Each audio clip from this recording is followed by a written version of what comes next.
Welcome to ILTV's Israel Daily. I'm Amit Harari, and coming up in today's newscast, Israel stopping to remember and never forget the 6 million Jews murdered in the Holocaust, with the nation rising as one.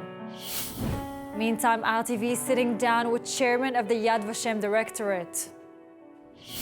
And later, 2 new international films released ahead of Yom Hashoah.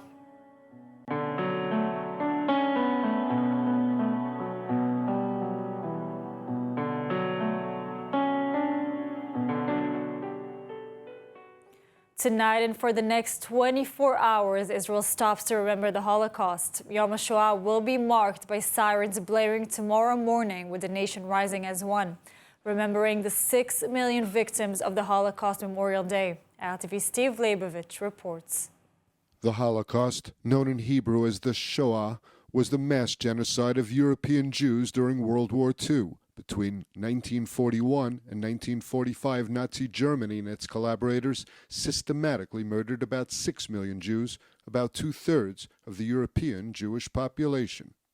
In 1959, the Knesset officially established Martyrs and Heroes Remembrance Day, remembering the victims, while also honoring acts of heroism and revolt. Every year, Israel pauses to remember and say, "Never again." Israel established that the day is observed by a 2-minute siren when all work comes to a halt throughout the country. Memorial gatherings and commemorative events are held in public and educational institutions. Flags are flown at half-mast, and cafes and restaurants and clubs are closed. Many survivors came to Israel after the war, and they have had a central role in the creation and building of the nation. Now they are elderly. According to the Holocaust Survivors Authority, there are 147,199 survivors living in Israel. That number includes 521 survivors who immigrated from Ukraine or Russia since the start of the war more than a year ago. Some 15,000 survivors passed away this year, and the average age of a survivor is 85.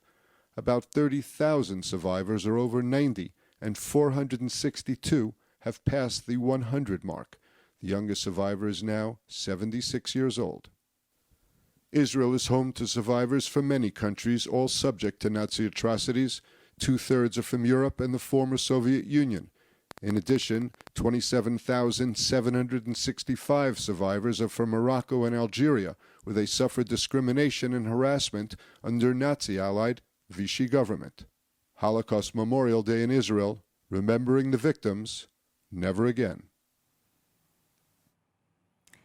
And as we commemorate the yearly Holocaust Remembrance Day, ILTV visited Yad Vashem, Israel's official memorial to the victims of the Holocaust, as our Lidar Gravelazi interviewed chairman of the Yad Vashem directorate, Danny Dayan, hearing his thoughts.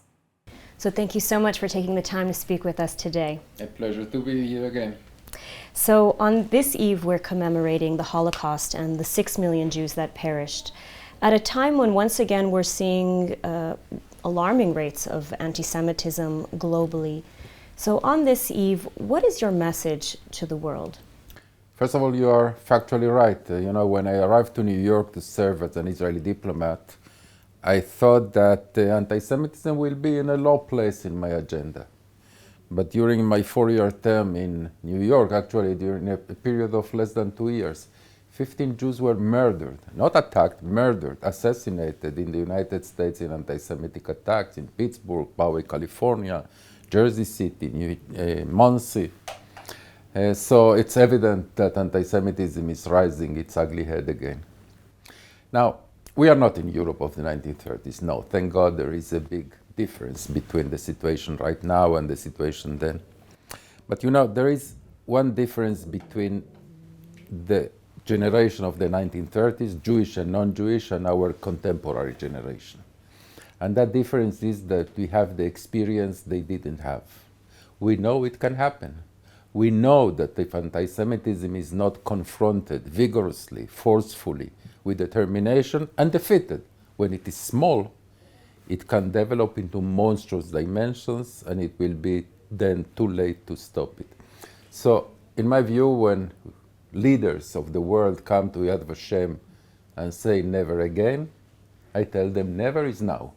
Act now, otherwise you convert that phrase, never again, into a shallow cliche.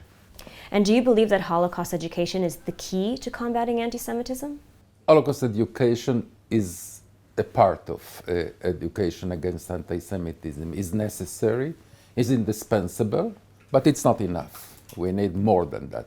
But you cannot educate against anti-Semitism without that element of understanding to which depths anti-Semitism brought not only the Jewish people, brought humanity. We were the victim, but entire humanity paid, entire mankind paid a tremendous price for the bigotry and anti-Semitism of the world. So, as you said, our generation has the knowledge and experience, but we are approaching a time when we will see the last generation of Holocaust survivors. And this at a time when also Holocaust revisionism and Holocaust denial also seems to be growing. So who will carry on this mantle, the memories of the survivors and the victims, and ensure that it doesn't fade with time? You're right, we are approaching a watershed moment in Holocaust remembrance. We are approaching the post-survivors era. It's unfortunate, but it's also inevitable. I hope it will take many years, but at a certain point we will reach that stage. In that moment, our task will become much more challenging, much more difficult, but also much more vital, much more necessary. I'm afraid that will be the happy hour of the denialists and the distortionists. And in order to confront them, we have to create now an entire range, an entire gamut of tools in order to do that. But there is a precondition to that. In order to prevail in the arguments with the denialists and the distortionists, we need knowledge. We need the knowledge that the documentation gives us. That's the reason people sometimes are puzzled why we in Yad Vashem continue to search archives all over the world, looking for more and more documents, because that is the documentation is the testimony of 6 million Jews that were never able to sit in front of a camera and give actual testimony. Our last achievement was the access to the Vatican archives in the relevant era that Pope Francis granted us following my private audience with him in the Vatican. But all over the world, we continue to search for documentation and then research. Research converts the data into knowledge. If we are in a sound base of data and knowledge, then we will prevail against those distortionists and denialists. And so given everything that we've spoken about, the rise in anti-Semitism, Holocaust denial and revisionism, and the fact that this is the last generation of Holocaust survivors, are you optimistic for the future? Yes, moderately. It depends a lot on us. But, something quite interesting happens. Holocaust interest in the Holocaust, what I would call Holocaust awareness, is growing actually, not diminishing. Take for instance the International Remembrance Day, January 27th.